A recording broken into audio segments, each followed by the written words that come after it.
चर्चा में मेरे साथ जेडीयू के वरिष्ठ नेता हैं, मुख्य प्रवक्ता भी हैं, केसी त्यागी, लंबे समय से सहयोगी रहे हैं, एडवाइजर भी हैं नीतीश कुमार के।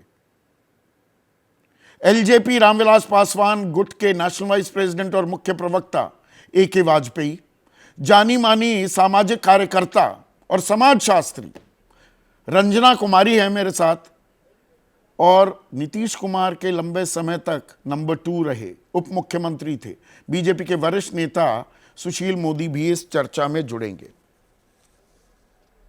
अब माफी तो मांगी, पर ऐसे शब्द नीतीश कुमार द्वारा प्रयोग करना, आपने भी जब पहली बार वीडियो सुना, वो ऑडियो आपके सामने आया होगा, आप भी निशब्द रह गए होंगे। केसी त्यागी,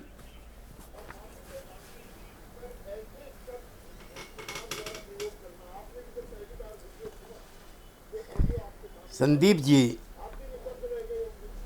मैं भी और नीतीश कुमार भी दोनों समाजवादी आंदोलन से और डॉक्टर लोहिया के विचारों से प्रभावित हैं। अब इस बहस के 2 हिस्से हैं। एक तो ये बयान सदन के अंदर दिया गया था, और एक जिसको फुहड़पन से, अश्लीलता से भरा हुआ माना गया है। एक इसका दूसरा पक्ष ये है। तो मैं पहले तो इससे शुरू करता हूँ कि संसद के अंदर, विधानसभा में उन्होंने बयान दिया, विधान परिषद से दिया है, तो वही बेस्ट फोरम है नीतीश कुमार जी के इस बयान का संज्ञान लेने का।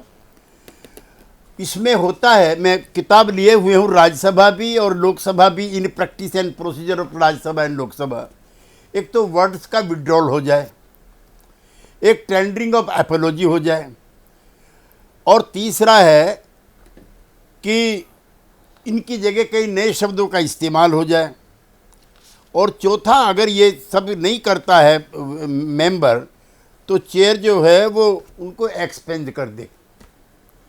इसमें मैं बाद में आऊँगा कि बयान सही है गलत है क्या है।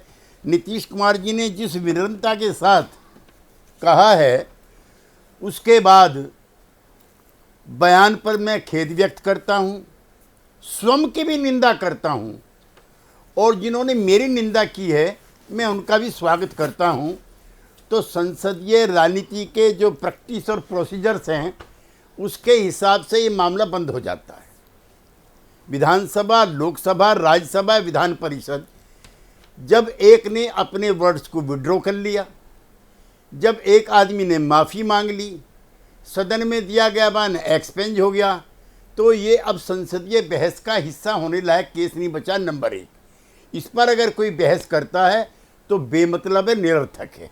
शब्द एक बार मुंह से निकल गए, 1 सेकंड केसी त्याग, जैसे बाण, तीर एक बार छूट गया धनुष से, वो वापस नहीं आता है। प्रधानमंत्री इस बयान का संज्ञान लेते हुए आप पर आरोप लगा रहे हैं कि यह कैसी भाषा का इस्तेमाल किया जा रहा था।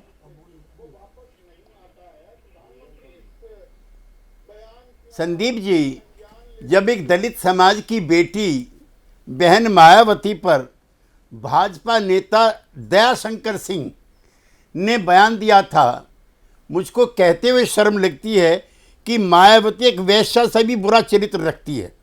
पैसे की खातिर किसी को टिकट दे सकती है और किसी का टिकट काट सकती है।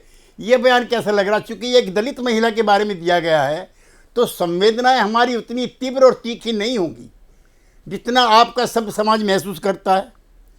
एक कहता है इसके बारे में, सोनिया जी के बारे में, अगर राजीव गांधी ने नाइजीरियन महिला से शादी की होती और अगर वे गोरी चमड़ी वाली महिला नहीं होती, तो क्या कांग्रेस उनके नेतृत्व को स्वीकार करती? अब ये बहस बहुत लंबी हो जाती है, ये बयान ठीक है, वो बयान ठीक है। मैं उस बहस का भी हिस्सा नहीं बनना चाह रहा। पर आपने पहली बार बयान सुना, आप भी निशब्द हुए थे कि नहीं? आपने मेरे पहले सवाल का जवाब नहीं दिया केसी त्यागी। मैं तो संदीप चौधरी जी, जो एनसीईआरटी की किताब में, जरा इस पे भैया कैमरा लगाना, एनसीईआरटी की किताब में जो लिखा गया है उसका नीतीश कुमार ने हिंदी अनुवाद किया है, लेकिन मैं उसको भी पढ़ करके दर्शकों के सामने नहीं जाना चाहता। ये बात उन्होंने अगर अंग्रेजी में बोल दी होती तो आप भी ऑब्जेक्शन नहीं करते, स्टीफन वाले और हिंदू कॉलेज वाले, और हमारी बहन रंजना बैठी हुई है जेएनयू वाली, वो तो खैर इस मामले में हम सब लोगों से ज़्यादा समझदार हैं, और अंग्रेजी में वही वर्ड्स हैं जो बहुत कल्चर्ड हैं, सिविलाइज सिविल सोसाइटी के हैं। हिंदी में ये शब्द फूड माने जाते हैं, उस पर भी मैं बहस नहीं करना चाहता। लेकिन उनकी एपोलॉजी के बाद अच्छा, अब जो नीतीश कुमार ने कहा है उसका एक पक्ष ये है, डॉक्टर लोहिया को I am quoting quote unquote, मेरा विश्वास है कि हर पति पत्नी को जिनके 3 बच्चे हो चुके हों प्रजनन शक्ति नष्ट कर देनी चाहिए, और प्रजनन शक्ति नष्ट करने या कम से कम गर्भ निरोध की सुविधा हर ऐसे स्त्री पुरुष को उपलब्ध होनी चाहिए जो बच्चे न पैदा करना चाहते हों। इससे आगे और भी कुछ है, मेरी बहन बैठी हुई है, मैं इसमें ज़्यादा नहीं इनके सामने कहना चाहता कि उन्होंने किस तरह के आचरण के बारे में, किस तरह की मर्यादाओं के बारे में, नर नारी समता के बारे में, सब चीज़ों के बारे में लिखा है। लेकिन ये चुनाव का मुद्दा कैसे बनेगा?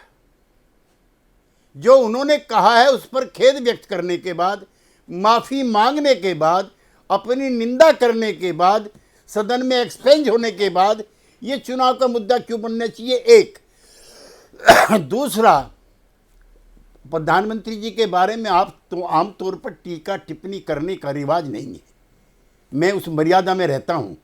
लेकिन शशि थरूर जी की पत्नी के बारे में जो उन्होंने वक्तव्य दिए थे,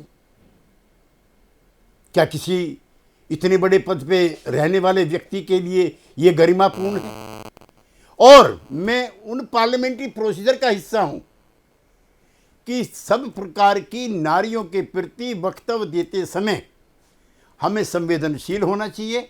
और नीतीश कुमार को तो बेस्ट पार्लियामेंटेरियन का अवार्ड भी मिला उनकी मर्यादा के लिए, पर जुबान भी फिसली, पर उस पर राजनीति जो आप कह रहे हैं वो गैर जरूरी हो जाती है। खेद क्योंकि प्रकट कर दिया।